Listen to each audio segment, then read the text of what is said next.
Hello, I'm recording this on June 11th, 2025, and that means two things. It's my job to confront light pollution and information pollution, and it's time for the Darkness News Update brought to you by the National Association of Innovative Lighting Distributors. You can find more from them at nailed.org, but they are the only organization that deals with lighting at outside at night that is interested in promoting expertise. So it's not about fixtures, it's not about it's not about lamps, it's not about luminaires, it's about people. It is about telling people how to work better with light at night. The United States Department of Health and Human Services issued a 73-page report on making America healthy again, specifically focusing on the issues for the health and well-being of children in the modern day. It incorporated 500 different citations. Two among them was Dr. Martin Moore-Eddy's work confronting the American Medical Association about the use of LED lighting and how LED lighting often has bad effects, especially the blue-rich facts of it interfering with the circadian rhythm. It also cited a paper from Doctors Figueroa and Rea, who were dealing with melatonin rates in college students as they use their screens during study periods. And that latter one was not cited correctly. It said the document cited it as a concern about sleep and screen time for children. This was not unique. A number of citations were not represented well. Either titles were changed, authors were changed, which journals the publication, the paper was published in changed, which authors were associated with it, even just which numbers were associated with it. Some were just outright false. This is probably the result of using open AI technology to generate a report instead of people. The HHS very quickly dropped a bunch of these false citations or misrepresented citations, but they didn't change their mind on anything. This is a very broad issue. I'm not here to discuss the full breadth of the issue, but I am going to say that for two mentions of lighting in a very large document, for half of them to be wrong, for half of them to be feeding into a moral panic, is a cause of concern. The United States Department of Health and Human Services asked a robot to decide what would be healthy for humans and in service of humanity, and the end result wasn't useful, accurate, or representative. That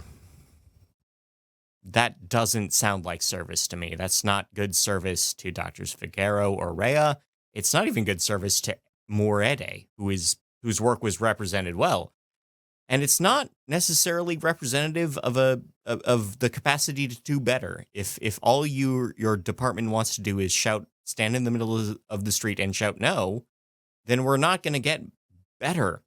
I was just at Light Fair, where the Illuminating Engineering Society took some time to recognize products that make their jobs as lighting designers better, easier, more exciting. And one of the products they recognized was BIOS lighting. It's developed by Robert Solar. He worked for NASA. He developed a circadian lighting solution for the International Space Station, which is hard to work in because they experience a dawn to dusk cycle 19 times a day, and they developed a lighting system that helps them with that. Robert Solar turned that around and made it a commercial product that is a fraction of the cost, a fraction of the size, a fraction of the weight of every competitor. And it's probably going to make a lot of office dwellers happier and healthier and better. Some of the runner ups in the same category were exterior lighting products that you can adjust the spread, literally, how much coverage of an area the product does on a dial. You can climb a ladder and change how much it is. So you can buy one fixture for a parking lot, and the middle areas cover a full spread, and then the edges of the parking lot can have a spread that cuts off, like a proper backlight rating. That's amazing. So many of the lawsuits that come up when we're dealing with work for the Lighting and Darkness Foundation emerge because it's very expensive and very hard to switch out an entire fixture to limit backlight. But if a fixture can limit backlight on a dial, then the lawsuit goes away. It's just a matter of someone climbing a ladder. I'll climb that ladder. I'm terrified of heights, but I will climb that ladder if it helps someone not have to deal with light trespass. And if we have a federal government that isn't interested in better, uh, either as a matter of scientific reporting or policy making or funding, then I don't know if we get more of these products. I don't know if we get better lighting if a major branch of the US government just wants to shout no.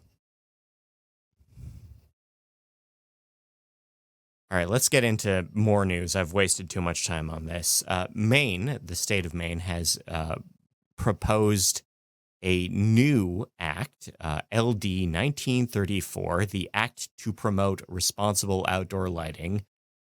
If it passes, it will require new construction to require to respect responsible outdoor lighting principles. It will also direct all municipal lighting codes to match it over time. And I'm going to be keeping half an eye on this for sure. But this is probably the biggest piece of exterior lighting legislation in America right now. Representative Mary Gluesenkamp Perez, she's a Democrat from Washington in Congress. She is calling for a limit to the brightness of headlights.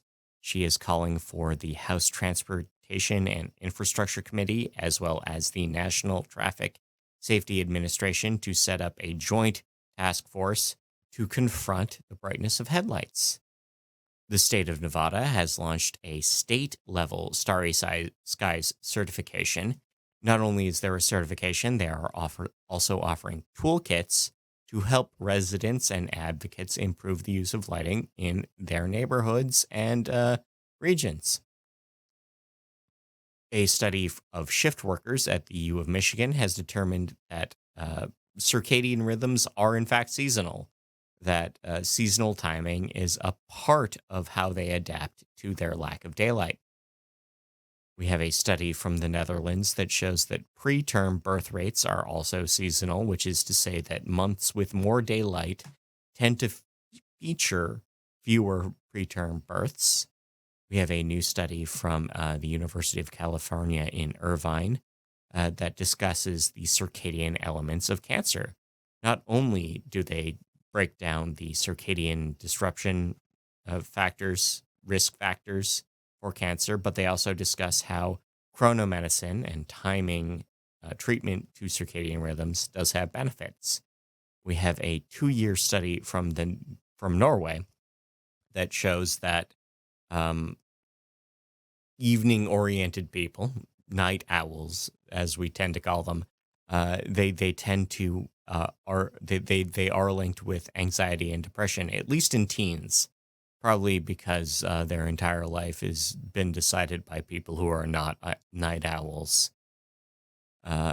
Jinan University of China has determined that dim light at night has been linked with postpartum depression-like symptoms in mice. Not only was this observed based on behavior, but also by examining their brain tissue. Antibacterial activity, which is to say immune response, has been linked with circadian rhythm in zebrafish. Zebrafish share 70% of a genome with humanity, um, which is not as good as mice, obviously, but it is an interesting indicator.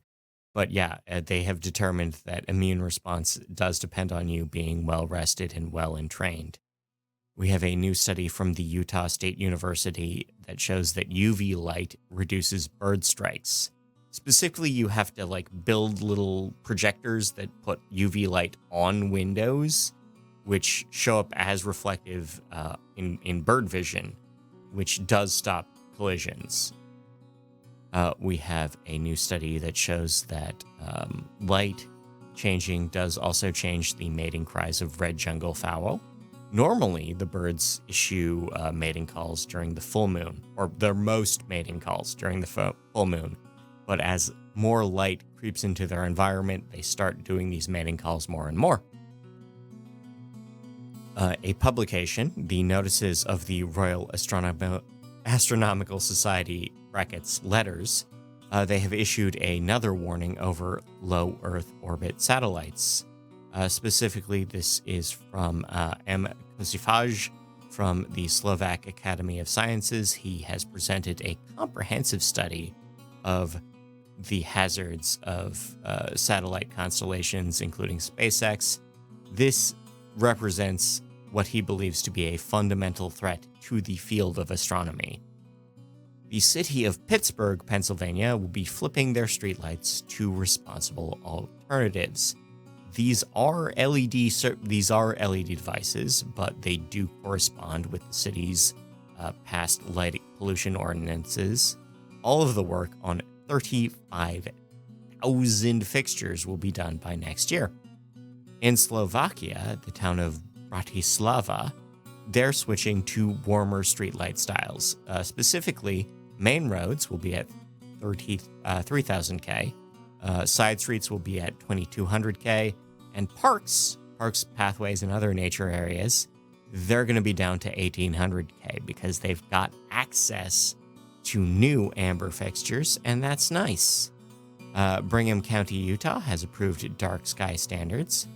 They have set a maximum brightness per acre in the county, but they still are allowing people to put up 5,000K lighting.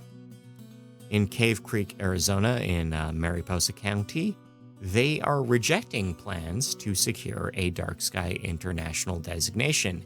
The town has lighting ordinances that is in line with dark sky principles, but they actually don't want to pay to fill out the forms or do any of the enforcement work, so that's where we are. Wrangley, Maine is debating lighting ordinances with an inconclusive committee meeting held about exactly what brightnesses and what color temperatures they want.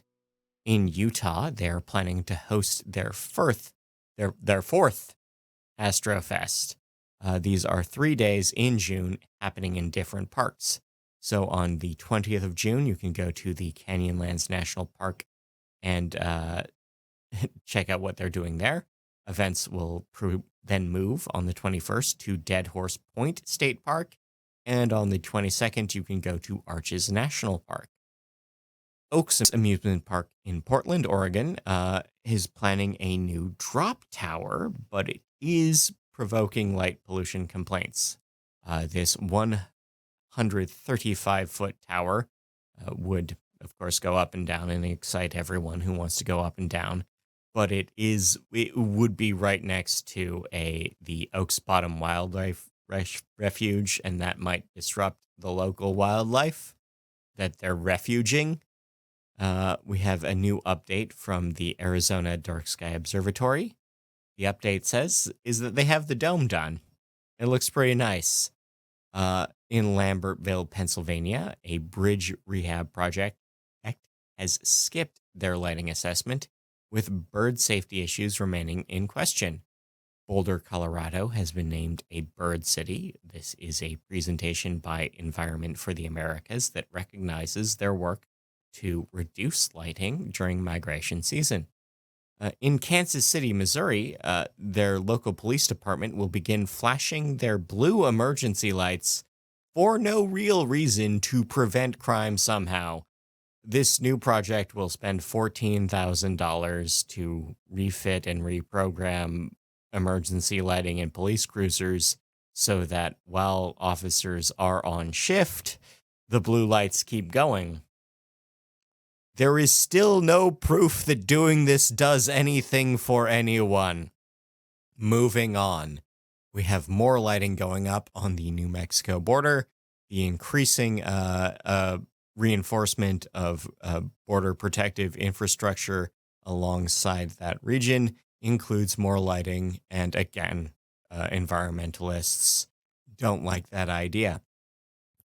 In South Korea, we are seeing a growing trend of churches adopting red LED crosses, specifically on top of their buildings, and the neighbors don't like that. There are both stylistic and light pollution complaints going on there.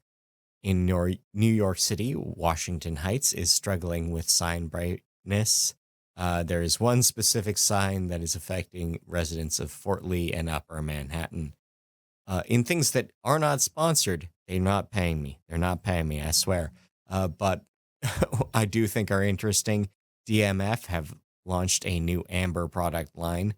These are a mix of downlights and exterior cylinders. They are recognized both by Dark Sky and Florida Fish and Wildlife as proper amber LEDs. Another not sponsored issue is that Samsung has launched a new line of color e-ink sign. These are 2K displays that use less energy and emit less light than either LCD or LED. The Metropolitan Arts Centre of Belfast is hosting a new installation from Aisling O'Brien. This is his second piece of work on the subject, but he talks about light pollution a lot in his art, and I think it's interesting. And to chill out, the Young Engineers of Ireland have recognized a new project from elementary schoolers that would balance light pollution and solar power, and aim to reduce the light pollution along a causeway in their neighborhood using solar power and smart lighting. And I just want to say the kids are all right. Again, I'm Scott Wachter. I want to thank you for your time and your attention. Again, please visit nailed.org, visit the Soft Lights Foundation. I will be back in 2 weeks. Until then, take care of yourself.